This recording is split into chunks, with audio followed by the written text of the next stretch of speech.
ஒரு அம்மா தெருவில் உட்காந்து என்னத்தையோ தேடிட்டு இருக்கிறாங்க. அந்த அம்மா ஒரு சூஃபி ஞானி. அவங்க பேர் என்னென்னா ரபியா அல் அடாவியா. அந்த அம்மாவுக்கு கண் கூட தெளிவாக தெரியாது.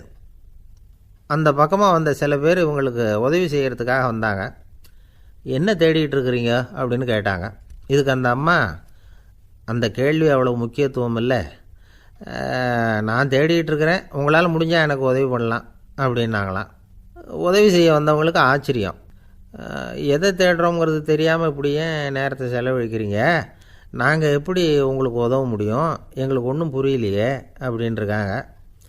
சரி, உங்களை திருப்தி பண்ணுறதுக்காக சொல்கிறேன், ஒரு குண்டூசி தொலைஞ்சி போச்சு, அதை தேடுறேன் அப்படின்னாங்களாம் அந்த அம்மா. அதுக்கப்புறம் இவங்களும் சேர்ந்து தேட ஆரம்பிச்சிட்டாங்க. கொஞ்ச நேரம் ஆச்சு, ஒன்றும் கிடைக்கல. உதவி செய்ய வந்தவங்களும் அழுத்து போட்டாங்க. அப்புறம் கேட்டாங்க, இதை பாருங்கம்மா, இது ரொம்பவும் பெரிய தெரு, அகலமான தெரு, அதனால் குறிப்பாக நீங்கள் எந்த இடத்துல அந்த குண்டூசியை தொலைச்சிங்க அதை சொல்ல முடியுமான்னாங்களாம். இதுக்கு அந்த அம்மா, நீங்கள் மறுபடியும் அர்த்தமில்லாத கேள்வியை கேட்குறீங்க, உங்கள் கேள்விக்கும் நான் தேடுறதுக்கும் என்ன சம்மந்தம்னாங்களாம். இதை கேட்டதும் அவங்க ஒரு மாதிரி ஆகிட்டாங்க. என்னம்மா நீங்கள் பைத்தியம் மாதிரி பேசுகிறீங்க அப்படின்னாங்களாம். சரி, உங்களை மறுபடியும் திருப்திப்படுத்துறதுக்காக சொல்கிறேன், அதை நான் எங்கள் வீட்டில் தொலைச்சுட்டேன் அப்படின்னாங்களாம். அப்புறம் எதுக்காக இங்கே வந்து தேடிட்டுருக்குறீங்க அப்படின்னு கேட்டிருக்காங்க.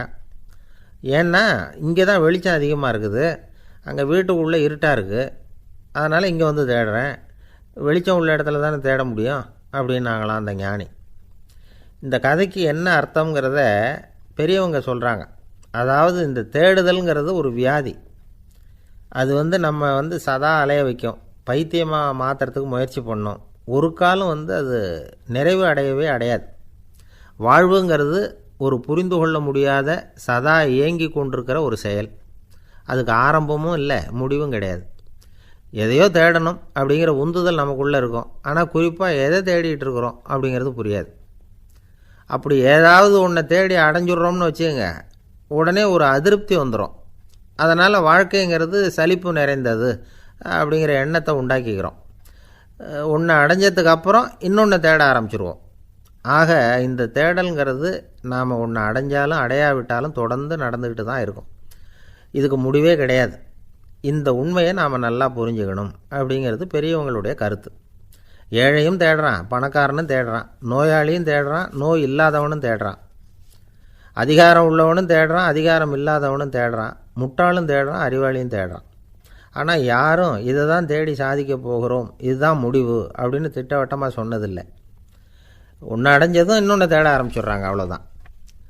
அதாவது உங்களின் தேடுபவர் உங்கள் உள்ளே தான் இருக்கிறார், அவரை தேடி கண்டுபிடியுங்கள். இதுதான் ஞானிகள் நமக்கு சொல்லுகிற ஒரு ஆலோசனை. நம்மால் ஒருத்தன் ஜெயிலில் இருந்தான். இன்னொரு கைதி அவனை பார்த்து கேட்டான், ஏன்பா உன்னை பார்க்குறதுக்கு வெளியிலேருந்து யாருமே இங்கே வர்றது இல்லையே, உனக்கு சொந்தக்காரங்களே கிடையாதா அப்படின்னு கேட்டானா. ஏன் இல்லை, எனக்கு சொந்தக்காரங்க நிறைய பேர் உண்டு, அவங்க என்னை பார்க்க வராததுக்கு காரணம் வேறு அப்படின்ட்டுருக்கான் இவன். என்ன காரணம்னு கேட்டான் அவன். அதுக்கு இவன் சொன்னானா, அதுக்கு என்ன காரணம்னா அவங்க எல்லாரும் இங்கே உள்ளேயே இருக்கிறாங்க அப்படின்னானா. ஒரு ஆசாமி வேகமாக ஓடிக்கிட்டு இருந்தான். ஏன் இப்படி ஓடுறேன்னு கேட்டார் இன்னொருத்தர்.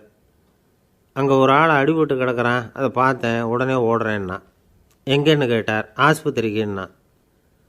ஒரு ஆள் அடிபட்டு கிடக்கிறத பார்த்தா உடனடியாக நாம் செய்ய வேண்டியது முதல் உதவி, அதுக்கப்புறம் தான் ஆஸ்பத்திரி.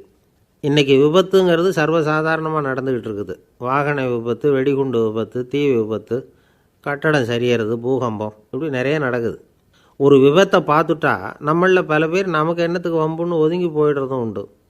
சில பேர் துணிஞ்சு கிட்ட போய் உதவி செய்கிறதும் உண்டு. அப்படி உதவி செய்ய நினைக்கிறவங்களுக்கு உபயோகப்படுற தகவல் இது. விபத்தில் காயமடைஞ்சவங்களை 3 பிரிவாக பிரிக்கலாமா.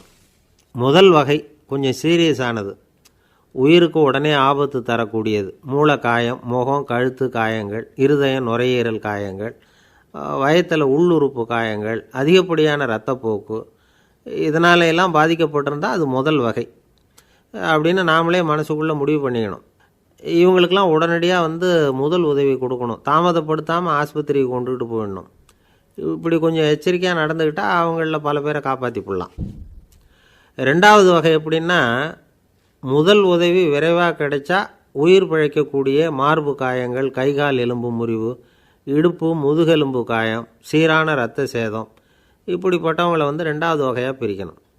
ஆபத்து இல்லாத சிராய்ப்புகள், சிறு காயங்கள், இரத்த உறைவுகள், இதனால் பாதிக்கப்படுறவங்க மூணாவது வகை. ஒருத்தர் தலையில் அடிபட்டு நினைவு விழுந்துட்டார்னு வச்சுங்க, அவருக்கு வாந்தி வர்றதுனால புறையேறி மூச்சு அடைப்பு உண்டாகும்.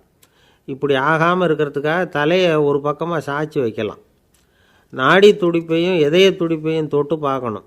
அது குறைஞ்சிருந்தாலும் சரி, நின்று இருந்தாலும் சரி, அவர் மார்பை நிமிஷத்துக்கு 80 தடவை உள்ளங்கையால் அழுத்தி இதய துடிப்பை மீட்கிறதுக்கு உதவி பண்ணணும். கழுத்தில் காயம்பட்டாலும் ஆபத்து அதிகம். கழுத்துக்கு அடியில் ஒரு துண்டை மடித்து வைக்கலாம். 2 பக்கமும் சின்ன தலையணை அல்லது துணி மடிப்புகளை வச்சு கழுத்தை அதிகமாக அசையாமல் பார்த்துக்கலாம். முதுகெலும்பு முறிஞ்சிருக்குமோ அப்படிங்கிற சந்தேகம் இருந்ததுன்னா அவரை அதிகமாக அசைய விடக்கூடாது. அதிகமாக அசைஞ்சால் தண்டு இடத்துல பாதிப்பு ஏற்பட்டு கைகால் விளங்காமல் போயிடும். அவரை ஒரு கனமான போர்வை இல்லைன்னா பாயில் படுக்க வச்சு 4 பேர் மெதுவாக தூக்கி மருத்துவ உதவிக்கு அனுப்பி வைக்கலாம். கையெலும்பு முறிஞ்சிருந்தால் முறிஞ்ச பாகத்தை உடம்போடு சேர்த்து அசையாமல் கட்டி போடலாம். கால் எலும்பு முறிஞ்சிருந்தால் மற்ற காலோடு சேர்த்து கட்டி போடலாம். முறிஞ்ச பாகம் தொங்காமல் பார்த்துக்கணும். அப்போ தான் வீக்கம் உண்டாகாமல் இருக்கும். வெட்டு காயம், குண்டடிப்பட்ட காயம், இதிலெல்லாம் ரத்தப்போக்கு அதிகமாக இருக்கும். ரத்தம் வெளியேற ஆபத்து அதிகம். சுத்தமான துணியை பல மடிப்புகளை மடித்து காயத்தின் மேலே வச்சு அழுத்தமாக ஒரு 10 நிமிஷம் பிடிச்சிக்கணும். ரத்தம் நின்ன உடனே காயத்துக்கு கட்டு போடலாம். சில சமயம் காயம்பட்ட பாகத்தை உயரமாக தூக்கி பிடிச்சிக்கிட்டா தான் ரத்த கசிவு நிற்கும். இந்த விவரங்களையெல்லாம் கொஞ்சம் மனசில் வாங்கி வச்சுக்கிட்டோம்னா சமயத்தில் உதவும். ஏன்னா இந்த காலத்தில் விபத்து எந்த ரூபத்தில் எப்போ வரும்னு யூகிக்கவே முடியல. நண்பர் ஒருத்தர் சொன்னார், நேற்றுக்கு பாருங்கள் சார், என் கண்ணு முன்னாடியே ஒரு சின்ன விபத்து நடந்ததுன்னார். என்னன்னு விசாரித்தோம். ஒரு பஸ்ஸில் வந்துக்கிட்டு இருந்தேன். அந்த பஸ்ஸில் பின்பக்கம் படி ஓரமாக நின்றுக்கிட்டு இருந்த ஒருத்தர் ரோட்டில் விழுந்துட்டார். டிரைவர் அதை கவனிக்கலை, நிறுத்தாமல் அவர் பாட்டுக்கு போகிறாருன்னார். கண்டக்டர் உடனே விசில் கொடுத்து பஸ்ஸை நிறுத்த வேண்டியது தானே அப்படின்னோம். அதுதான் சார் முடியாமல் போச்சுன்னார் அவர். ஏன்னு கேட்டாங்க. தவறி கீழே விழுந்ததே அந்த கண்டக்டர் தான் சார் அப்படிங்கிறார். நம்பிக்கை இல்லைன்னா இந்த உலகத்தில் நாம் நடமாடவே முடியாது. அவநம்பிக்கையோடு இருந்துக்கிட்டு இருந்தால் என்றைக்கும் அவஸ்தை தான். நாம் நம்புறது நடக்குதோ இல்லையோ அது வேறு விஷயம். ஆனால் எதையும் நம்பி தான் நாம் அடி வைக்க வேண்டியிருக்கு. வேறு ஒன்றும் வேணாம், ஒரு லாட்ரி சீட்டு வாங்குகிறோம். அது எங்கே நமக்கு விழப்போகுது அப்படிங்கிற அவநம்பிக்கையோடவா வாங்குகிறோம்? பரிசு நமக்கு தான் அப்படிங்கிற நம்பிக்கை உள்ளூர இருக்கிறதுனால தான் அதை வாங்குகிறோம். இருந்தாலும் முடிவு வேறு மாதிரி ஆகிடுது. அதுக்காக மனசு சோர்ந்து போகிறதில்ல. அடுத்த மாதமும் சீட்டு வாங்குகிறோம். இந்த நம்பிக்கை தான் மனித வாழ்க்கைக்கு ஆதாரம். ஒரு கடையில் போய் டீ சாப்பிட்றீங்க. அந்த டீ நல்ல டீ தானா, அதில் விஷம் கலந்துருக்குமா அப்படிங்கிற சந்தேகம் வந்துட்டுதுன்னு வச்சுங்க. அதுக்கப்புறம் அதை எப்படி நீங்கள் சாப்பிட முடியும்? நம்பி தான் சாப்பிட்ணும். ரயில் ஒழுங்காக போய் சேருங்கிற நம்பிக்கை இருக்கிறதுனால தான் அதில் ஏறி உட்காடுறோம். லெட்டர் ஒழுங்காக போய் சேருங்கிற நம்பிக்கை இருக்கிறதுனால தான் பெட்டியில் போடுறோம். சரி, நம்ம கதையெல்லாம் நம்மளோட இருக்கட்டும். மனித நம்பிக்கை எந்த அளவுக்கு உறுதியாகவும் அறிவுபூர்வமாகவும் இருக்கணுங்கிறதுக்கு அலெக்சாண்டர் வாழ்க்கையில் நடந்த ஒரு சம்பவத்தை உதாரணமாக சொல்லலாம். இந்த உலகத்தையே ஜெயிக்கணும்னு புறப்பட்டார் அலெக்சாண்டர். ஒரு கட்டத்தில் அவர் சிட்னஸ் நதி கரைக்கு சேர்ந்தார். அந்த சமயத்தில் அவருக்கு கடுமையான நோய் வந்துட்டுது. அவர் கூடவே வந்திருந்த கிரேக்க வைத்தியர்கள் என்னென்னமோ முயற்சியெல்லாம் பண்ணி பார்த்தாங்க. இருந்தாலும் அலெக்சாண்டருக்கு வந்திருக்கிறது என்ன நோய்ங்கிறத அவங்களால கண்டுபிடிக்க முடியல. ஏன்னா அந்த பகுதியில் உள்ளவங்களுக்கு மட்டுமே அதிகமாக வரக்கூடிய ஒரு வினோதமான நோயாக இருந்தது அது. ஆனால் அவர் இருக்கிற இடம் எதிரியோட இடம், பாரசீக மன்னனோட ஆளுகைக்கு உட்பட்ட இடம். என்ன பண்ணுறது அப்படின்னு எல்லாரும் யோசனை பண்ணாங்க. பாரசீக மன்னனோட அரண்மனையில் இருக்கிற வைத்தியர் வந்தால் இந்த நோயை குணப்படுத்தி விடுவார் அப்படின்னு சொன்னாங்க. இருந்தாலும் எதிரியோட நாட்டில் இருக்கிற வைத்தியரை கூப்பிட்டு எப்படி நம்பி வைத்தியம் பார்க்க சொல்கிறது அப்படின்னு சொல்லி எல்லோரும் தயங்கினாங்க. ஆனால் அலெக்சாண்டர் தயங்கலை. பரவாயில்ல, அழைச்சிட்டு வாங்கன்னு விட்டார். உடனே அவரை போய் அழைச்சிட்டு வந்துட்டாங்க. அவர் வந்தார். அலெக்சாண்டர் உடம்பை பரிசோதனை பண்ணி பார்த்தார். சரி, இதை குணப்படுத்தி விடலாம், பயப்பட வேண்டியதில்லை. ஆனால் இதுக்கு ஒரு மூலிகை ரசம் தயார் பண்ணி கொடுக்கணும். நான் போய் அதை தயார் பண்ணிவிட்டு 2 நாளில் திரும்பி வந்துடுறேன் அப்படின்னு சொல்லிவிட்டு போனார் அந்த வைத்தியர். அதே மாதிரி 2 நாளில் திரும்பி வந்தார் மூலிகை ரசத்தோடு. இதுக்கு இடையில் அலெக்சாண்டரோட தளபதிகளில் ஒருத்தர் ரகசியமாக ஒரு எச்சரிக்கை கடிதம் கொடுத்து அனுப்பியிருக்கிறான். அதை வாங்கி என்ன விஷயம்னு பார்த்தார். இப்போ உங்ககிட்ட வந்திருக்கிற எதிரி நாட்டு வைத்தியரை நம்பாதீங்கோ, அவன் கொண்டுகிட்டு வந்திருக்கிற மூலிகை ரசத்தில் விஷம் கலந்துருக்குது அப்படின்னு அதில் எழுதியிருக்கு. அதை பார்த்தார் அலெக்சாண்டர். இருந்தாலும் கொஞ்சம் கூட அலட்டிக்கலை. வைத்தியர் கொடுத்த மருந்தை வாங்கி கடகடன்னு குடிச்சுட்டு அதுக்கப்புறம் அந்த கடிதத்தில் இருந்த விஷயத்தை அந்த வைத்தியர்கிட்ட சொன்னார். வைத்தியர் திகைச்சு போயிட்டார். தன் மேலே அலெக்சாண்டர் வச்சுருக்கிற நம்பிக்கையை பார்த்து அவருக்கு ரொம்ப வியப்பு. வைத்தியர் உண்மையிலேயே நல்ல மருந்து தான் கொண்டுகிட்டு கொடுத்துருக்கிறார், அதில் விஷம்லாம் எதுவும் கலக்கலை. அதுக்கப்புறம் அலெக்சாண்டர் அந்த வைத்தியரை பார்த்து சொன்னாராம், நம்பிக்கைங்கிற அச்சாணியை ஆதாரமாக வச்சுக்கிட்டு தான் இந்த உலகம் சுற்றிக்கிட்டு இருக்குது. எனக்கு எதிரியாக இருந்தாலும் பாரசீக மன்னர் ரொம்ப பெரியவர். அப்பேற்பட்ட மன்னருடைய அரண்மனை வைத்தியர் தொழில் நேர்மை இல்லாதவராக இருக்க மாட்டார். அப்படி இருந்தால் அவரை அரண்மனை வைத்தியராக வச்சிருக்கவே மாட்டாங்க அப்படின்னு நம்பினேன். என்னுடைய நம்பிக்கை வீண் போகலை அப்படின்னாராம். இதுதான் மானுட நம்பிக்கைங்கிறது. இந்த காலத்துலேயும் இது மாதிரி இந்த மானுட நம்பிக்கையை ரொம்பவும் சாமர்த்தியமாக கையாளுகிற கெட்டிக்காரங்க சில பேர் இருக்கிறாங்க. இந்த காலத்து குரு, அவருக்கு ஒரு சிஷ்யன். குரு முன்னாடி அந்த சிஷ்யன் ரொம்ப பணிவாக நின்று, குருவே, உங்கள் கையால் விஷத்தை கொடுத்தாலும் அதை வாங்கி மடமடன்னு குடிச்சிருவேன் அப்படின்னா. உன்னுடைய குரு பக்தியை மெச்சினேன் அப்படின்னார் குரு.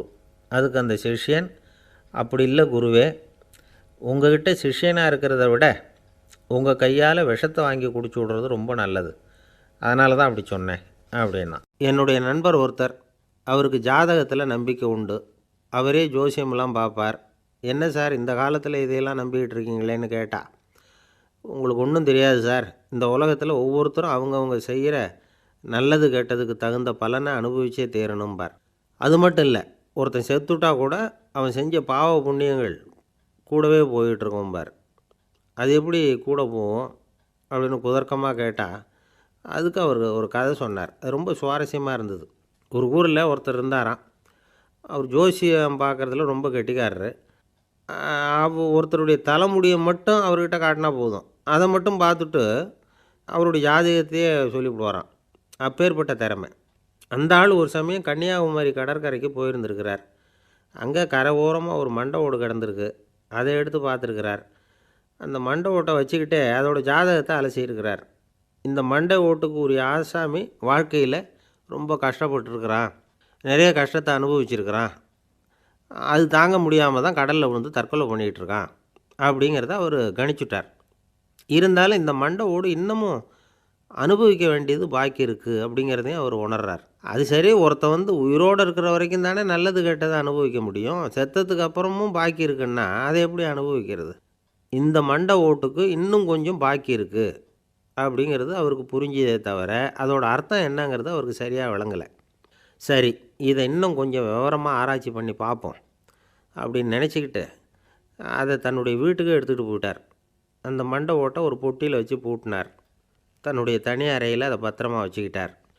தினமும் ராத்திரி ஆனதும் தன்னுடைய மனைவியை பார்த்து, நீ போய் பூஜை அறையில் தனியாக படுத்துக்கோ அப்படின்னு சொல்லிவிட்டு, இவர் தினம் ராத்திரி 12 மணிக்கு பொட்டியை திறந்து அதை பார்ப்பார். மண்டை ஓடு அப்படியே இருந்ததே தவிர இன்னும் கொஞ்சம் பாக்கி இருக்குங்கிறதுக்கு அர்த்தம் அவருக்கு விளங்கலை. அந்த மண்டை ஓட்டுக்கு இன்னும் என்ன பாக்கி இருக்க போகுது? இப்படியே ஒரு 10 நாள் போச்சு. அந்த வீட்டம்மாவுக்கு சந்தேகம் வந்துட்டுது. நம்ம வீட்டுக்காரர் நம்மளை தனியாக ஏன் தூங்க சொல்கிறார் அப்படிங்கிற சந்தேகம்.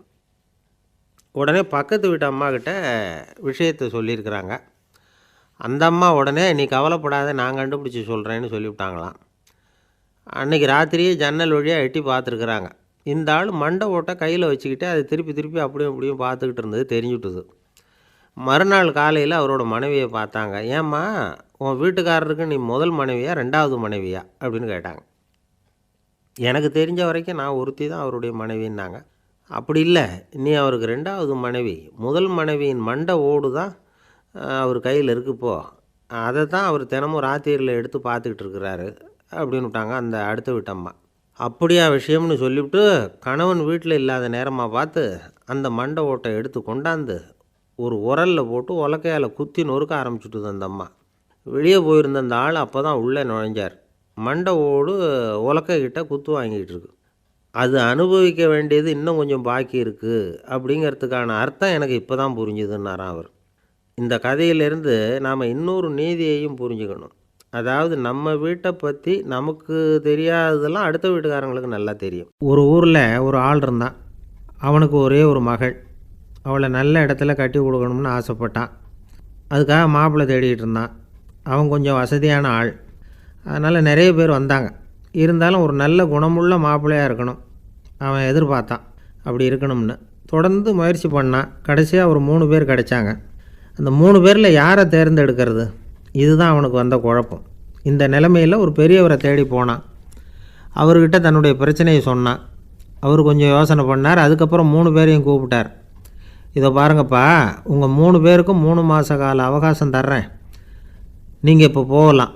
3 மாதம் கழித்து திரும்பி வரலாம். அப்படி வரும்பொழுது இந்த 3 மாத காலத்தில் நீங்கள் செஞ்ச நல்ல காரியம் ஏதாவது ஒன்று சொல்லணும். அதை வச்சு உங்களில் ஒருத்தரை நாங்கள் தேர்ந்தெடுத்துக்கிறோம் அப்படின்னு சொன்னாராம். 3 பேரும் சரின்னு சொல்லிவிட்டு திரும்பி போயிட்டாங்க. 3 மாதம் ஆச்சு. அதுக்கப்புறம் ஒரு நாள் திரும்பி வந்தாங்க. அவர் அவங்கள கூப்பிட்டு உட்கார வச்சார். அப்புறம் கேட்டார், இப்போ சொல்லுங்கள், இந்த 3 மாத காலத்தில் நீங்கள் செஞ்சுருக்கிற ஏதாவது ஒரு நல்ல காரியத்தை சொல்லுங்கள் அப்படின்னார். முதல்ல ஒருத்தன் எழுந்திரிச்சு நின்னான். ஐயா, எங்கள் அப்பா இறந்த பிறகு அவரோட கணக்கு வழக்குகளை எடுத்து பார்த்துக்கிட்டு இருந்தேன். அவர் ஒரு வியாபாரிகிட்ட 10,000 ரூபா கடன் வாங்கியிருக்கிறதாக எழுதியிருந்தார். அந்த வியாபாரியும் இப்போ உயிரோடு இல்லை. இருந்தாலும் அந்த வியாபாரியோட மகனை தேடி கண்டுபிடிச்சேன். கணக்கு புத்தகத்தை காட்டினேன். எங்கள் அப்பா உங்கள் அப்பா கிட்ட 10,000 ரூபா கடன் வாங்கியிருக்கிறதாக இதை எழுதியிருக்கிறார். அதனால் அதை திருப்பி கொடுக்கறதுக்காக வந்திருக்கிறேன். இந்தாங்க அந்த பணம் அப்படின்னு சொல்லி கொடுத்துட்டு வந்துட்டேன் அப்படின்னு நானும். இதை பெரியவர் கவனமாக கேட்டுக்கிட்டார். அதுக்கப்புறம் 2வது இளைஞன் எழுந்திரிச்சான். ஐயா, நான் போன மாதம் ஒரு நாள் ராத்திரி வேளையில் ஒரு காட்டுப்பாதை வழியாக எங்கள் ஊருக்கு போய்கிட்டு இருந்தேன். அந்த சமயத்தில் அந்த வழியாக வந்துக்கிட்டு இருந்த ஒரு வழிப்போக்கர்கிட்ட 4-5 திருடர்கள் வம்பு வளர்த்து அவர்கிட்ட இருந்த பொருளையெல்லாம் கொள்ளையடிச்சிக்கிட்டு இருந்தாங்க. நான் உடனே ஒரு குச்சியை எடுத்துகிட்டு ஓடினேன். அந்த திருடர்களை அடித்து விரட்டினேன். பொருளையெல்லாம் மீட்டு அந்த வழிப்போக்கர்கிட்ட ஒப்படைச்சேன். அவரை பத்திரமா அழைச்சிக்கிட்டு போய் அவர் வீட்டில் விட்டுட்டு வந்தேன் அப்படின்னு நானும். இதையும் பெரியவர் கவனமாக கேட்டுக்கிட்டார். அடுத்தபடியாக 3வது இளைஞன் எழுந்திரிச்சான். ஐயா, போன மாதம் ஒரு நாள் நான் ஒரு மலைப்பாதை வழியாக போய்கிட்டு இருந்தேன். மலைப்பாதை விளிம்பில் ஒரு மதகு கட்டை, அது மேலே ஒரு ஆள் படுத்து தூங்கிட்டு இருந்தான். அந்த பக்கம் தவறி உருண்டு விழுந்திருந்தான்னா அதில் பாதாளம். அது மலையடி வாரத்தில் போய் தான் விழணும். அவ்வளவு பள்ளம். அது தெரியாமல் அவன் பாட்டுக்கு தூங்கிட்டு இருந்தான். நான் உடனே அவன்கிட்ட ஓடி போய் குனிஞ்சு அவன் முகத்தை பார்த்தேன். அப்போ தான் புரிஞ்சுது, அவன் ஏற்கனவே எனக்கு தெரியும். அவனை எனக்கு நிறைய கெடுதல் பண்ணியிருக்கிறான், இடைஞ்சல் கொடுத்தவன். இருந்தாலும் ஐயோ பாவம்னு நினச்சி அவனை எழுப்பி பாதுகாப்பாக வேற ஒரு இடத்துல படுக்க வச்சுட்டு வந்தேன் அப்படின்னு நானும். பெரியவர் இதையும் கேட்டுக்கிட்டார். அதுக்கப்புறம் அவங்க 3 பேரையும் பார்த்து, நீங்கள் போகலாம், நாங்கள் யோசித்து முடிவு பண்ணி உங்களுக்கு சொல்லி அனுப்புகிறோம் அப்படின்னாராம். அந்த இளைஞர்கள் புறப்பட்டு போயிட்டாங்க. அதுக்கப்புறம் அந்த பெண்ணோட அப்பாவை பார்த்து சொன்னார், இந்த 3 பேருமே நல்ல பிள்ளைங்க தான், அதில் ஒன்றும் சந்தேகம் இல்லை. இருந்தாலும் இந்த 3 பேர் செஞ்ச செயல்களையும் ஒப்பிட்டு பார்க்க வேண்டியிருக்கு.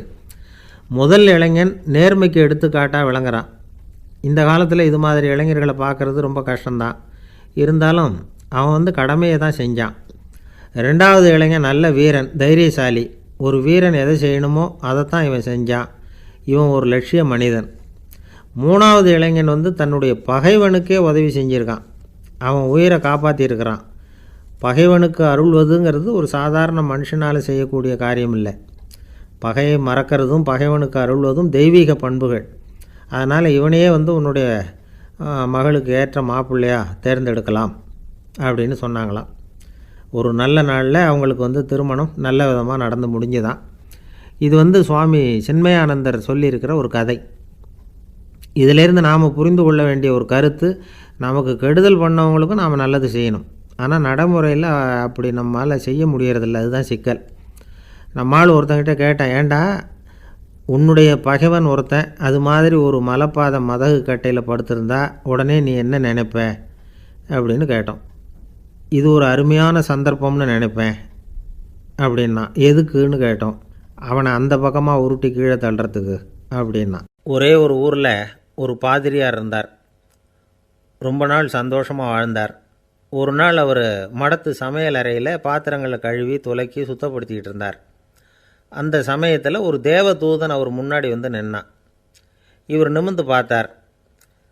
ஆண்டவர் என்னை உங்ககிட்ட அனுப்பியிருக்கிறார், பரலோகத்தில் வாசம் செய்கிறதுக்கு உங்களுக்கு நேரம் வந்துட்டுது அப்படின்னு நான் அந்த ஆள். ஆண்டவருக்கு என்னோட ஞாபகம் வந்ததுக்கு நன்றி. ஆனாலும் இப்போ இங்கே நீயே பாரு, எவ்வளவு பாண்டங்கள் பாக்கி இருக்குது, இவ்வளவையும் நான் சுத்தப்படுத்த வேண்டியிருக்கு. நான் நன்றி கெட்டவனாக இருக்க விரும்பலை. இந்த பணியை முடிக்கிற வரைக்கும் என்னுடைய பரலோக வாழ்வை தள்ளி வைக்க முடியுமா? நீ என்ன நினைக்கிற அப்படின்னு கேட்டார். தேவதூதன் தனக்கே உரிய விவேகத்தோடு அன்போட பாதிரியாரை பார்த்தான். சரி, என்ன செய்யலாம்ங்கிறத அப்புறம் சொல்கிறேன் அப்படின்னு சொல்லிவிட்டு புறப்பட்டு போயிட்டான். ஒரு நாள் அந்த பாதிரியார் தோட்டத்தில் உள்ள களைகளை எல்லாம் ஒரு களை கொத்தியால் கொத்தி களை எடுத்துக்கிட்டு இருக்கிறார். அந்த சமயத்தில் இந்த தேவதூதன் மறுபடியும் அவர் முன்னாடி வந்து நிற்கிறான். பாதிரியார் பார்த்தார். இதை பாரு, இந்த தோட்டம் பூராவும் எவ்வளவு களை மண்டி கிடக்கு, பரலோகம் கொஞ்ச காலம் எனக்காக பொறுத்திருக்கலாம்னு நீ நினைக்கிறியா அப்படின்னு கேட்டார். தேவதூதன் சிரிச்சுக்கிட்டே மறுபடியும் மறைஞ்சிட்டான். மறுபடியும் அவர் களை எடுக்கிறது, தானிய களஞ்சியத்துக்கு வர்ணம் பூசுறது, இப்படிப்பட்ட வேலைகளில் ஈடுபட்டிருக்கார். இன்னொரு நாள் ஒரு மருத்துவமனையில் நோயாளிகளை கவனிச்சிக்கிட்டு ரொம்ப தீவிரமாக இருக்கிறார் அந்த பாதிரியார். ஒரு நோயாளியோட தாகத்துக்கு தண்ணீர் கொடுத்துட்டு நிமிர்ந்து பார்க்குறப்போ தேவதூதன் மறுபடியும் அவர் முன்னாடி வந்து நிற்கிறான். இந்த தடவை பாதிரியார் தன்னலமற்றவராக பேரன்பை காட்டக்கூடிய வகையில் தன்னுடைய 2 கைகளையும் உயர்த்தியபடி தேவதூதனின் கவனத்தை பிணியால் வாடக்கூடிய நோயாளிகளின் பக்கம் திருப்பினாராம். தேவதூதன் ஒன்றும் சொல்லலை, மறைஞ்சிட்டான். அன்னைக்கு சாயந்தரம் பாதிரியார் மடத்தில் உள்ள தன்னுடைய அறைக்கு போய் இளைப்பாறினார். யோசித்து பார்த்தார். தேவதூதனையும் தேவதூதனின் விருப்பத்தையும் பல நாள் தள்ளி போட்டு வந்ததையும் அவர் ரொம்ப நினச்சி பார்த்தார். திடீர்னு தான் முதுமை அடைகிறதையும் சோர்வு அடைகிறதையும் உணர்ந்தார். ஆண்டவரை நினச்சார். ஆண்டவரே, உம்முடைய தூதனை மறுபடியும் என்கிட்ட அனுப்புனா நான் சந்திக்கிறதுக்கு ஆவலாக இருக்கேன் அப்படின்னு சொல்கிறப்பவே தேவதூதன் பக்கத்தில் வந்து நின்னான். பாதிரியார் நிமிர்ந்து பார்த்தார். நீ இப்போவே என்னை அழைச்சிக்கிட்டு போக விரும்பினா நான் பரலோகத்துக்கு வர்றதுக்கு தயாராக இருக்கேன்னார். தேவதூதன் அந்த பாதிரியாரை அன்போடவும் விவேகத்தோடவும் பார்த்து, நீங்கள் என் கூட பரலோகத்துக்கு வர்ற தயாராக இருக்கிறதா சொல்கிறீங்க, ஆனால் நீங்கள் இது வரைக்கும் வேறு எங்கே இருந்ததா நினைக்கிறீங்க அப்படின்னு நானும். அப்படின்னா இது வரைக்கும் இருந்த இடம்தான் பரலோகம் அப்படிங்கிறத உணர்த்தியிருக்கிறான். பரலோகம்னா என்னென்னு புரிஞ்சுக்கிறதுக்கு இந்த சம்பவம் நமக்கு உதவியாக இருக்குது. தொண்டு செய்கிறத விட பெரிய செயல் வேறு எதுவும் இருக்க முடியாது. அது நம்ம மனசுக்கு கொடுக்குற சுகத்தை வேறு எதுவும் கொடுக்க முடியாது. நாம் தொண்டு செய்கிற இடம் தான் அந்த புண்ணிய இடம். ஆனால் இந்த காலத்துலலாம் நாம் தொண்டு செய்யணும்னு நினச்சி ஏதாவது ஆரம்பித்தா கூட அதை ஒரு மாதிரியாக சுற்றி நின்று வேடிக்கை பார்க்க ஆரம்பிச்சிடுறாங்க. ஒரு பெரியவர் அப்படி தான் ஒரு தொண்டு செஞ்சுக்கிட்டு இருந்தார். ஒரு கோவில் கட்டிக்கிட்டு இருந்தாங்க. அதில் ஒரு இடத்துல ஒரு பலகையை வச்சு ஆணி அடிக்கிற வேலையை செஞ்சுக்கிட்டு இருந்தார் அந்த பெரியவர். ஒரு சின்ன பையன் அதை ரொம்ப ஊக்கமாக அக்கறையாக கவனிச்சிக்கிட்டு இருந்தான். பெரியவர் இதை கவனித்தார். என்னப்பா பார்க்குற, உனக்கும் இது மாதிரி தொண்டு செய்யணும்னு ஆசையாக இருக்கா அப்படின்னு கேட்டார். அதுக்கு அந்த பையன் சொல்கிறான், அப்படி இல்லைங்க, நீங்கள் ஆணி அடிக்கிறப்போ கையில் சுத்தியால் அடிச்சுக்கிட்டா எப்படி துடிப்பீங்க, எப்படி கத்துவீங்கன்னு தெரிஞ்சுக்கிறதுக்காக அதை பார்க்கணும்னு ஆசை, அதுக்காக தான் காத்துக்கிட்டு இருக்கேன் அப்படின்னு நானும். ஒரு பெரியவர் உட்கார்ந்துருக்கிறார். அவரை சுற்றி அவருடைய தோழர்கள் உட்காந்துருக்கிறாங்க. ஏதோ ஒரு முக்கியமான செய்தியை அவர் அவங்களுக்கு சொல்லிகிட்டு இருக்கிறார். அவங்களும் ஆர்வமாக கேட்டுக்கிட்டு இருக்கிறாங்க. இந்த சமயத்தில் யாரோ ஒரு ஆள் வேகமாக அங்கே வர்றார். வர்ற வேகத்திலேயே எனக்கு ஏதாவது உதவி செய்யுங்க அப்படின்னு கேட்டுக்கிட்டே வர்றார். கேட்குறது உதவி, ஆனால் குரல் மிரட்டுறது மாதிரி இருக்குது, அதட்டி கேட்குறது மாதிரி இருக்குது. இதை கேட்டதும் அந்த பெரியவர் ஆத்திரப்படலை, ஆனால் அவரை சுற்றி இருந்தவங்க ஆத்திரப்பட்டாங்க. இதை பெரியவர் கவனித்தார். கொஞ்சம் அமைதியாக இருங்கன்னார். வந்தவரை கூப்பிட்டார். அவருக்கு சில பொருள்களை கொடுத்தார். என்னங்க, இப்போ உங்களுக்கு மகிழ்ச்சி தானே அப்படின்னார். ஆ அப்படின்னு அலட்சியமாக அவர் சொல்கிறார். நான் உங்களை நல்ல முறையில் நடத்தினேன்னா அப்படின்னு கேட்குறாரு அவர் மறுபடியும். அதெல்லாம் ஒன்றும் இல்லை அப்படின்னு சொல்லி அவர் சொல்லிகிட்டு இருக்கிறாரு. குரலில் கடுமை குறையில. சுற்றி இருந்தவங்களால் இதை பொறுத்துக்க முடியல. கோபத்தோடு அவரை நோக்கி நெருங்க ஆரம்பித்தாங்க. பெரியவர் அவங்களையெல்லாம் தடுத்து நிறுத்தினார். வந்தவரை வாங்க என்னோட அப்படின்னு சொல்லி அழைச்சிட்டு போனார். வீட்டுக்கு போனார்.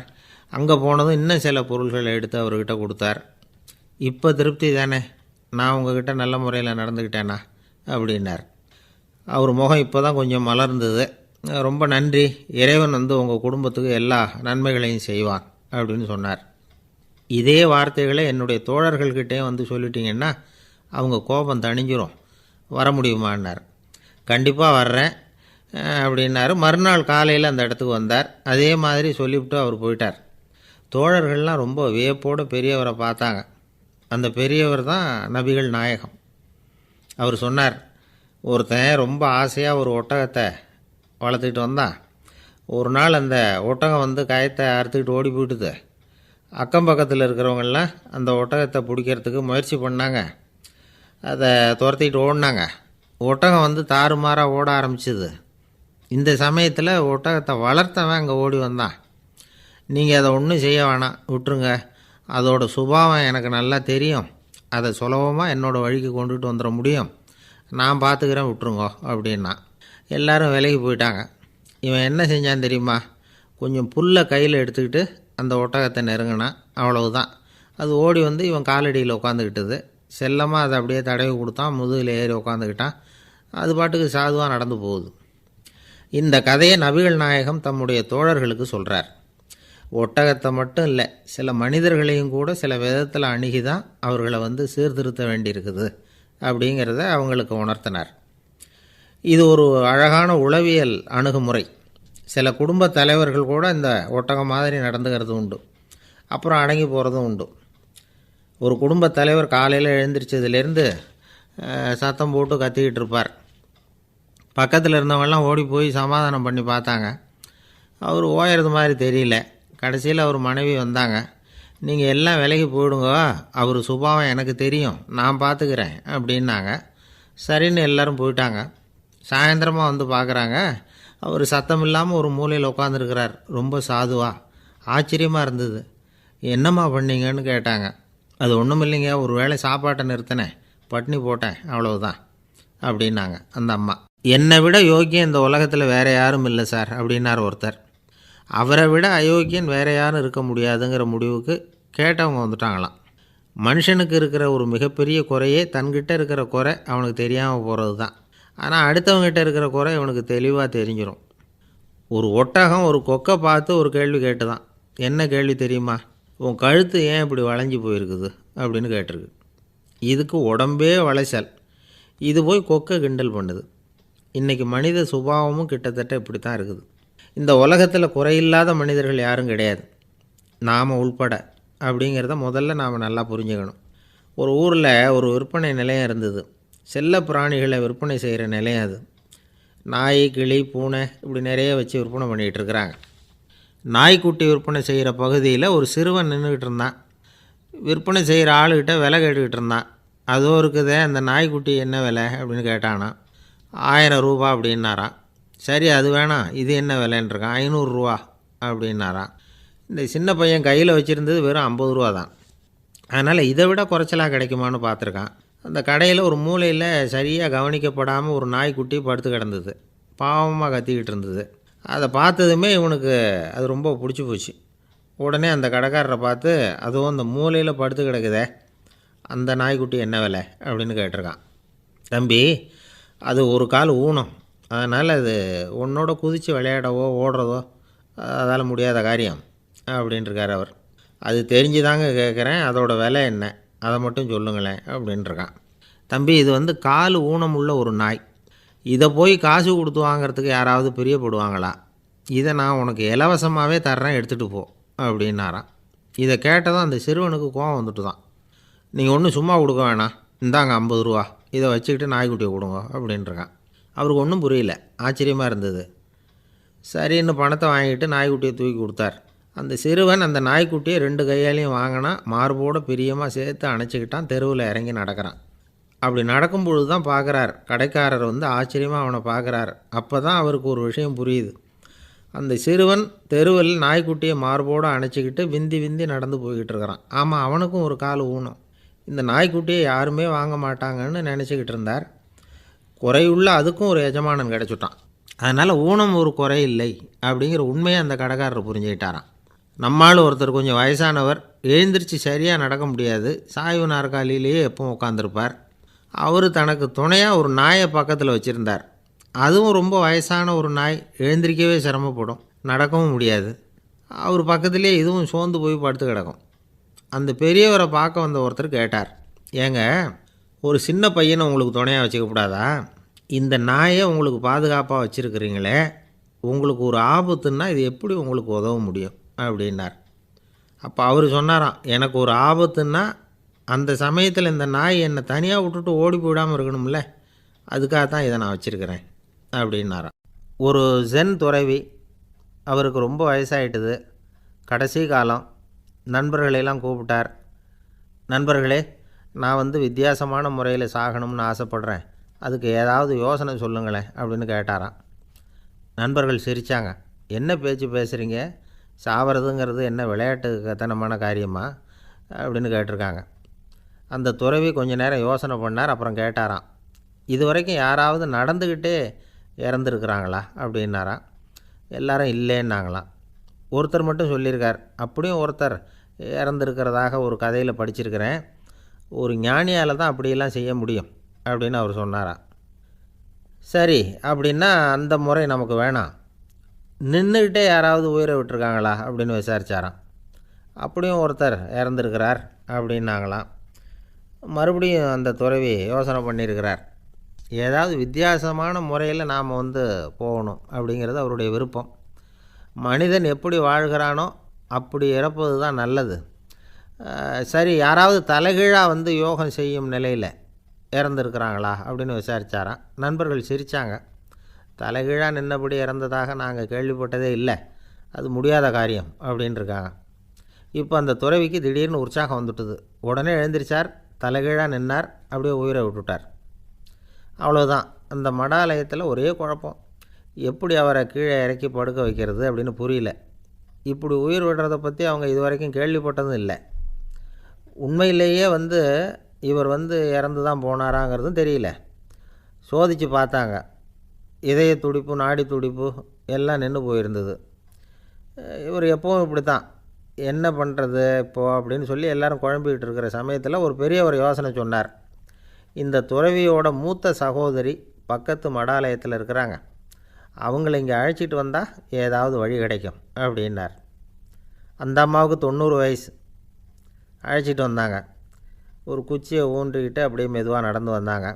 தம்பி, தலைகீழாக நின்று உயிர் விட்டு இறக்கிறத பார்த்தாங்க. தம்பின்னு கூப்பிட்டு பார்த்தாங்க, ஒன்றும் காணோம். உடனே என்ன பண்ணாங்க, தன்னுடைய கைத்தடியால் தம்பியோட உடலை ஒரு தட்டு தட்டினாங்க. ஏப்பா, சாகிறப்பவும் உன்னுடைய குறும்புத்தனத்தை விடலையா, இப்படியாடா சாகிறது, ஒழுங்காக செத்து தொலை அப்படின்னாங்களாம். அவ்வளவுதான். உடனே அந்த துறவி திரும்பி நேராக நின்னார். அக்கா, கோவப்படாத, நான் ஒழுங்காக சாகிறேன், எப்படி செத்தா என்ன, எல்லாம் எனக்கு ஒன்று தான் அப்படின்னு சொல்லிவிட்டு அப்படியே தரையில் படுத்து உயிரை விட்டாராம். அதுக்கப்புறம் அந்த அம்மா கோலை கையில் எடுத்துக்கிட்டு அப்படியே திரும்பி கூட பார்க்காம அவங்க பாட்டுக்கு போயிட்டாங்களாம். மரணத்தை ஒரு விளையாட்டாக ஆக்கிய அந்த துறவிக்கு வாழ்க்கையே ஒரு விளையாட்டாக தான் இருந்திருக்குது. எந்த நோக்கமும் இல்லாமல் செயல்படுறதுன்னா என்னங்கிறதும் அவருக்கு தெரிஞ்சிருக்குது. பயனை எதிர்பார்க்காமல் பணி செய்து வாழ்ந்து மறைந்த மகான் அவர். தம்முடைய தொழிலை விளையாட்டு போல் செய்ய தெரிஞ்சவருக்கு வாழ்க்கையே ஒரு விளையாட்டாக மாறிடும். எல்லாமே விளையாட்டாகி விடுகிற போது மரணமும் விளையாட்டாகிவிடும் அப்படிங்கிறது தான் அந்த தத்துவம். ஆனால் அதுக்கு முன்னாடி உங்களுக்குள்ளே இருக்கிற உண்மையான நடிகனை நீங்கள் அடையாளம் கண்டுபிடிக்கணும். நீங்கள் நடிக்க வேண்டியதே இல்லை, நீங்கள் ஏற்கனவே நடிச்சுக்கிட்டு தான் இருக்கிறீங்க. நீங்கள் இந்த உண்மையை தெரிஞ்சுக்கணும், அவ்வளவுதான். இதுதான் ஞானிகளுடைய கருத்து. நீங்கள் தெருவில் நடந்து போயிட்டுருக்கிறீங்க, எதிரில் வர்றவர் உங்களை பார்த்து எப்படி இருக்கிறீங்கன்னு கேட்குறார். நல்லா இருக்கிறேங்கிறீங்க. உண்மையிலேயே நாம் நல்லா இருக்க மாட்டோம், ஏதாவது உடம்புல கோளாறு இருக்கும். ஆனால் அப்படி சொல்லுவோம், நல்லா இருக்கிறேன் அப்படின்னு. அது நடிப்பு தானே. உங்களை சந்தித்ததில் ரொம்ப மகிழ்ச்சி அப்படின்னு சொல்கிறோம். உடனே கொஞ்சம் நிதானமாக யோசித்து பாருங்கள், உண்மையிலேயே உங்கள் மனசு மகிழ்ச்சி அடைஞ்சுட்டுதா? அது நடிப்பு தானே. வாழ்க்கையை சரியாக புரிஞ்சுக்கிட்டால் எல்லாமே நடிப்புங்கிறது புரியும். கல்யாண பத்திரிக்கை அனுப்பியிருந்தேனே, ஏன்டா வரலன்னு கேட்டான் ஒருத்தன். வந்திருந்தேனே அப்படின்னானா இவன். டேய், ஏன்டா போய் சொல்கிற, நான் பத்திரிக்கையே உனக்கு அனுப்பலையே அப்படின்ட்டுருக்கான் அவன். அதுக்கு இவன் சொன்னானா, பத்திரிக்கை அனுப்புனேன்னு நீ போய் சொல்கிறப்போ கல்யாணத்துக்கு வந்தேன்னு நான் போய் சொல்லக்கூடாதா அப்படின்னானா. எது ரொம்பவும் கஷ்டமான காரியம் அப்படின்னு கேட்டார் ஒருத்தர். ஒருத்தருக்கு ஒருத்தர் சண்டை போடாமல் இருக்கிறது தான் ரொம்ப கஷ்டமான காரியம் அப்படின்னு தோணுது. ஒரு நாட்டுக்கும் இன்னொரு நாட்டுக்கும் சண்டை, நாட்டுக்குள்ளேயே ஒரு குரூப்புக்கும் இன்னொரு குரூப்புக்கும் சண்டை. ஏன் சண்டை போட்டுக்கிறீங்கன்னு கேட்டு பாருங்கள். நாங்கள் சமாதானத்துக்காக தான் சண்டை போட்டுக்கிறோம் அப்படிம்பாங்க. வாழறதுக்காக பிறந்த மனுஷன் லட்சியத்துக்காக உயிரை விட தயார் அப்படின்னு சொல்லிகிட்டு இருப்பான். அப்படி உயிரை விடுறவங்கள நாமளும் பாராட்டுவோம். ஆனால் ஒன்றுமில்லாத விஷயங்களுக்கெல்லாம் சண்டை போடுறவங்களெல்லாம் அப்படிப்பட்டவங்களையும் சரி உயிரை விடுறவங்களையும் சரி என்னென்னு சொல்கிறது, யுத்தங்களாலேயும் சண்டைகளாலேயும் நாம் அடையிறது என்னங்கிறது ஒரு பக்கம் இருக்கட்டும், இழக்கிறது என்ன தெரியுமா? ஏராளமான உயிர்கள். ரத்தம் சிந்துறதுக்கு நான் தயார் அப்படின்னு மார்தட்டி சொல்லலாம். ஆனால் ரத்தம் சிந்தினா உயிர் காத்துக்கிட்டு இருக்க தயார் இல்லை. அதாவது உயிர் நமக்காக காத்துக்கிட்டு இருக்க தயார் இல்லை. இழக்கிற ரத்தத்தை ஈடுகட்டினா தான் உயிரை காப்பாற்ற முடியும். அதனால் இது சம்மந்தமாக ஆராய்ச்சி செய்கிற கட்டாயம் ஏற்பட்டு போச்சு. அதோட விளைவாக புதுசாக ஒன்றை கண்டுபிடிச்சிருக்கிறாங்க. அதுதான் செயற்கை ரத்தப்பொடி. இப்போ இந்த திடீர் சாம்பார் பொடி, திடீர் ரசப்பொடி, திடீர் காப்பி பொடி இப்படிலாம் சொல்கிறோம்ல, அது மாதிரி இது திடீர் ரத்தப்பொடி. இஸ்ரேல் ஒரு சின்ன நாடு, மக்கள் தொகை குறைச்சல், அதோட போர்கள் வேறு. அதனால் காயம்பட்டவங்களை காப்பாற்றியே தீர வேண்டிய கட்டாயம். காப்பாற்றணும்னா ரத்த இழப்பை தடுக்கணும். அப்படின்னா உடனடியாக புது ரத்தம் செலுத்தி ஆகணும். திடீர்னு ரத்தம் வேணும்னா எங்கே போகிறது? அதுவும் கிடைக்கிற ரத்தம் சேர்கிற குரூப்பாக இருக்கணும். ஒரு வேடிக்கை பார்த்தீங்களா, நான் வேறு குரூப்பு நீ வேறு குரூப்புன்னு இவன் சண்டை போடுறான். இதில் அடிபட்டவனுக்கு ரத்தம் கொடுக்க போனால் அதுலேயும் அது வேறு வேறு குரூப்பாக இருக்குது. அது ரத்தமும் வேறு வேறு குரூப்புன்னு சொல்லிகிட்டு இருக்குது. எந்த குரூப்பு ரத்தம் வேணும், அது உடனடியாக கிடைக்கலன்னா என்ன பண்ணுறது? இப்படிப்பட்ட கஷ்டம்லாம் நமக்கு வந்துடுது. இதுக்காக தான் விஞ்ஞானிகள் இந்த ரத்த பொடியை கண்டுபிடிச்சிருக்கிறாங்க. அதாவது ஒரு ஆள் அடிபட்டு போட்டான்னு வச்சுங்களேன், அவனுக்கு ரத்தம் கிடைக்கல, உடனே என்ன பண்ணலாம்? இந்த சுத்தப்படுத்தப்பட்ட தண்ணீரை கொஞ்சம் எடுத்துக்க வேண்டியது, அதில் இந்த ரத்த பொடியை கரைக்க வேண்டியது. இப்போ இந்த செயற்கை ரத்தம் தயாராகிட்டுது. இதை அந்த ஆள் உடம்புல ஏற்றி விட்ற வேண்டியது. இயற்கையாக நம்ம உடம்பில் இருக்கிற ரத்தம் என்னென்ன வேலை செய்யுதோ அதே வேலையை இதுவும் செய்யும். அதாவது ஆக்சிஜனை உடம்பில் எல்லா இடத்துக்கும் எடுத்துகிட்டு போகுது. அந்த வேலையை இந்த செயற்கை ரத்தமும் செஞ்சுருது. ஆனால் ஒரு விஷயம், இந்த செயற்கை ரத்தம் ஒரு அவசரத்துக்கு தான் உபயோகப்படுத்தலாம், ஒரு முதல் உதவி மாதிரி. அதை அப்படியே நிரந்தரமாக விட்டுற முடியாது. பின்னாடி தேவையான குரூப்பு உண்மையான ரத்தம் கிடைச்ச உடனே அதை செலுத்திக்கணும். உண்மையான ரத்தத்தை 20லேருந்து 40 நாள் வரைக்கும் தான் பாதுகாக்க முடியும். அதுவும் குளிர்பதன பெட்டியில். அதுக்குள்ளே உபயோகப்படுத்தலைன்னா அது வீணாக போயிடும். இந்த ரத்த பொடி அப்படி இல்லை, எவ்வளோ நாள் வேணும்னாலும் அப்படியே வச்சுருக்கலாம். குளிர்பதன பெட்டியும் தேவையில்லை. ஆனால் ஒன்று, இது தண்ணியில் கலந்து செயற்கை ரத்தமாக ஆக்கிவிட்டா அதோட வலு 72 மணி நேரம் தான். அதாவது 3 நாள். அதுக்குள்ளே அந்த ஆசாமியை எங்கேயாவது ஆஸ்பத்திரிக்கு தூக்கிட்டு போய் உண்மையான ரத்தத்தை கொடுத்துடணும். சண்டையில் அடிபடுறவங்க, சாலை விபத்தில் அடிபடுறவங்க, இவங்களுக்கெல்லாம் அவசரத்துக்கு கை கொடுத்து உதவுறது இந்த செயற்கை ரத்த பொடி. அதுக்கப்புறம் நாம் கொடுக்குற ரத்தம் தான் அவங்கள காப்பாற்றணும். இன்றைக்கி ரத்தத்தை தானமாக கொடுக்க தயாராக இருக்கிற நல்ல உள்ளங்கள் ஏராளம். எவ்வளவு ஆக்சிடெண்ட்டு, ஆப்ரேஷன், இதில் சம்மந்தப்பட்டவங்களை காப்பாற்றுறது நாம் தானமாக கொடுக்குற ரத்தம் தானே. ஒரு ஆக்சிடெண்ட்டு, ஒரு ஸ்கூட்டர் ஒரு ஆள் மேலே மோதி விட்டுது, பார்த்து வரக்கூடாதா அப்படின்னா அந்த ஆள், நீ தான் பார்த்து நடக்கணும், ஏன்னா 20 வருஷமாக நான் அந்த ஸ்கூட்டரை ஓட்டிகிட்டு இருக்கிறேன் அப்படின்னானா இவன். இதுக்கு அவன் சொன்னானா, நீ தான் பார்த்து ஓட்டணும், ஏன்னா 40 வருஷமாக நான் இப்படி நடந்துக்கிட்டு இருக்கிறேன் அப்படின்னானா. ஒருத்தன் எப்படி நடந்துக்கிறாங்கிறத வச்சு தான் அந்த ஆள் எப்படிங்கிறத நாம் முடிவு பண்ணுறோம். ஆளுமைன்னு சொல்கிறோம்ல, அதுக்கு சூழ்நிலைகளை ஆளுகின்ற தன்மை அப்படின்னு விளக்கம் கொடுக்குறார் ஒரு உளவியல் நிபுணர். சரி, ஒரு மனிதனுடைய ஆளுமையை உருவாக்குகிற விஷயங்கள் என்னென்ன? பிறப்பு, வளர்க்கப்பட்ட விதம், படிப்பு, நண்பர்கள், சமுதாயம், இப்படி நிறைய உண்டு. ஆளுமையின் அடிப்படையில் சில மனநோய்கள் உண்டாகுது. அதெல்லாம் என்னென்னங்கிறத தெரிஞ்சு வச்சுக்கிட்டோம்னா நம்ம கூட இருக்கிறவங்கள அடையாளம் கண்டுபிடிக்கிறதுக்கு அது ரொம்ப உபயோகமாக இருக்கும். ஃப்ரெனாய்டு ஆளுமை அப்படின்னு ஒன்று. இந்த கோளாறு உள்ளவங்க எப்படி இருப்பாங்க தெரியுமா? அதிக உணர்ச்சி, சந்தேகம், பொறாமை இதெல்லாம் அதிகமாக இருக்கும். வளைஞ்சு கொடுக்க மாட்டாங்க. அடுத்தவங்களோட இணக்கமான உறவு இருக்காது. அவங்க செய்கிற தப்புக்கெல்லாம் அடுத்தவங்களை குறை சொல்லிகிட்டு இருப்பாங்க. இது ஒரு ரகம். அடுத்தது ஸ்கிசாய்டு ஆளுமை அப்படின்னு சொல்கிறாங்க. இந்த கோளாறு உள்ளவங்க அடுத்தவங்களோட பழக கூச்சப்படுவாங்க. சின்ன வயசுலேயே இது ஆரம்பமாயிடுது. பகல் கனவுலேயே சஞ்சரிப்பாங்க. அவங்களுடைய விரோதம், கோபம் இதை கூட வெளியில் காட்டிக்க முடியாமல் இருப்பாங்க. இவங்களுக்கு அகமுகம், பிரச்சனைகள்லேருந்து ஒதுங்கி எதுலேயும் ஈடுபாடு இல்லாதவங்களாக இருப்பாங்க. இப்படி ஒரு ரகம். அடுத்தது சைக்ளோதமிக் ஆளுமை அப்படின்னு சொல்கிறாங்க. அது என்னென்னா உணர்ச்சிகளில் ஏற்றத்தாழ்வு அதிகமாக இருக்குமா. சில சமயம் பார்த்தா மகிழ்ச்சியாக இருப்பாங்க, சில சமயம் சோகமாக உட்காந்துருப்பாங்க. அவங்க மனநிலைக்கு தகுந்த மாதிரி சமூக நிகழ்ச்சிகளில் பங்கெடுத்துக்குவாங்க.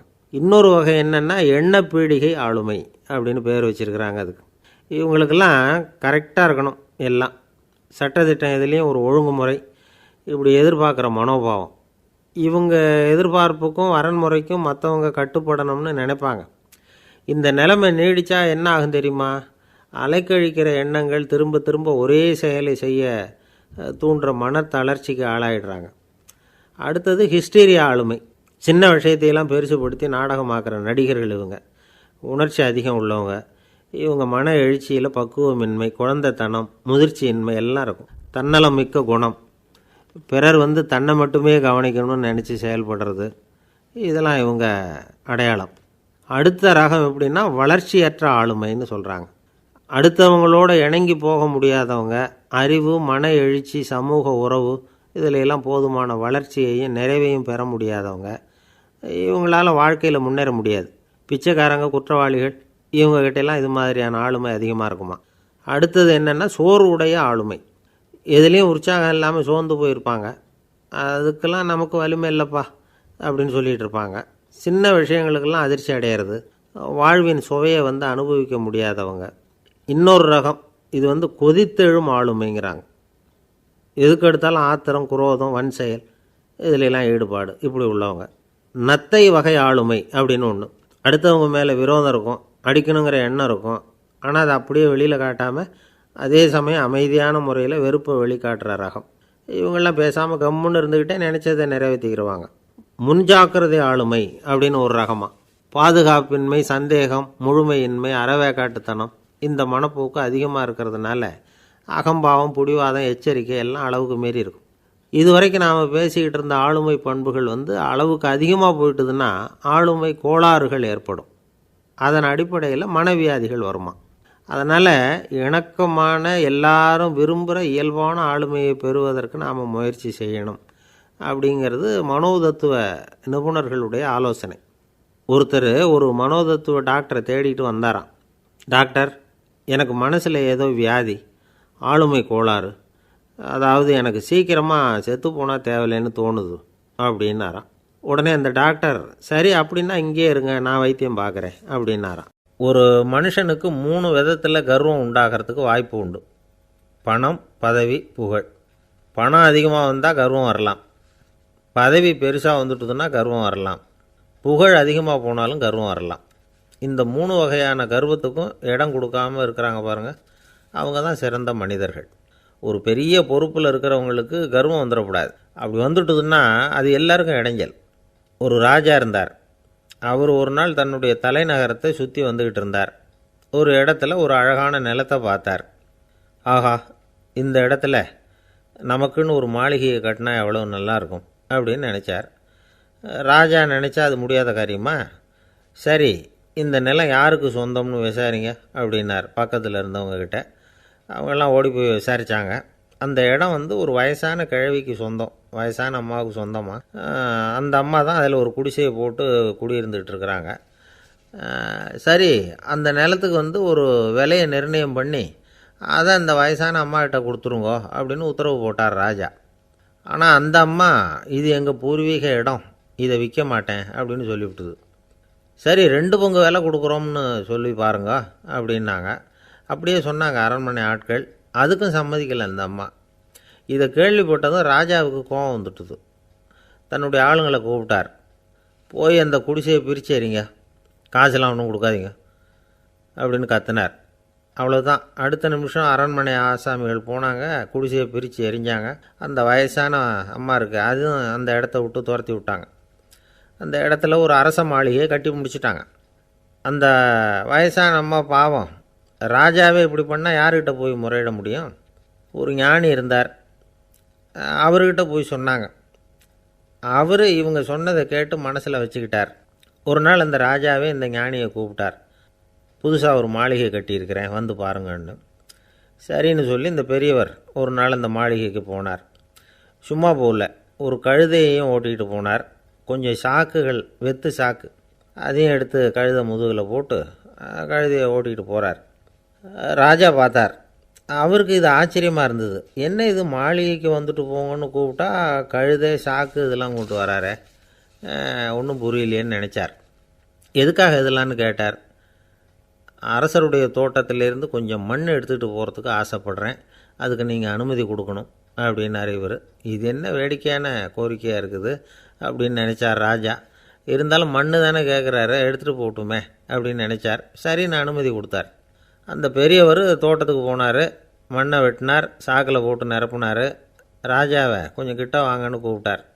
இந்த மண் மூட்டையை தூக்கி கழுதையோட முதுகில் வைக்கணும், கொஞ்சம் உதவி பண்ணுங்கன்னார். ஓ பண்ணுறேனே அப்படின்னு சொல்லி ராஜா கிட்ட போனார். மூட்டையை தூக்கி பார்க்குறாரு, முடியல, திணறி போயிட்டார். இப்போ அந்த ஞானி பேசினாராம். அரசே, இந்த ஒரு சாக்கு மண்ணையே உங்களால் தூக்க முடியல, அந்த கிழவிகிட்ட இருந்து அந்த அக்கிரமமாக அபகரித்த இந்த தோட்டம் பூராவையும் சுமக்கணும்னு ஆசைப்படுறீங்களே, அது உங்களால் முடியுமா அப்படின்னு கேட்டாராம். ராஜா யோசனை பண்ண ஆரம்பித்தார். தன்னுடைய செயலுக்காக வருத்தப்பட்டாராம். அந்த வயசான அம்மாவை உடனடியாக வரவழைச்சார். தாயே, தப்பு பண்ணிட்டேன், என்னை மன்னிச்சுக்குங்க, இன்னையிலேருந்து இந்த மாளிகையும் தோட்டமும் உங்களுக்கு தான் சொந்தம் அப்படின்னு சொல்லிவிட்டாராம். போகிறப்ப இந்த உலகத்திலேருந்து எண்ணத்தை எடுத்துகிட்டு போக போகிறோம், அதனால் ரொம்பவும் அலட்டிக்க வேண்டியதில்லை, கர்வப்பட வேண்டியதில்லை அப்படிங்கிறது ஒரு பெரிய உபதேசம். ஒரு பெரிய மனுஷன் சாக கிடந்தார், ரொம்பவும் அழுதார். ஏன் அழறீங்க அப்படின்னு கேட்டாங்க சுற்றி இருந்தவங்க. நான் சாகிறதுக்காக கவலைப்படலை, நான் நம்ம ஜனங்களுக்காக எவ்வளவோ காரியம்லாம் செஞ்சுக்கிட்டு வந்தேன். நான் செஞ்சுக்கிட்டு வந்த சேவையை இனிமேல் யார் செய்ய போகிறாங்க, அது யாரால் முடியும், அதை நினச்சி தான் அழறேன் அப்படின்னாராம். ஒருத்தர் முன்னாடி வந்தார். அதுக்காக நீங்கள் கவலைப்படாதீங்க, உங்கள் சேவையை தொடர்ந்து செய்கிறதுக்கு என்ன மாதிரி இளைஞர் பட்டாலும் தயாராக இருக்குது, இருந்தாலும் எங்கள் கவலை என்னென்னா அப்படின்னு இழுத்தார். என்ன சொல்லுங்கன்னு கேட்டார் அவர். நீங்கள் இது வரைக்கும் என்ன சேவை செஞ்சுக்கிட்டு வந்தீங்க, அதுதான் எங்களுக்கு இன்னமும் புரியாத புதிராக இருக்குது அப்படின்னாராம் அவர்.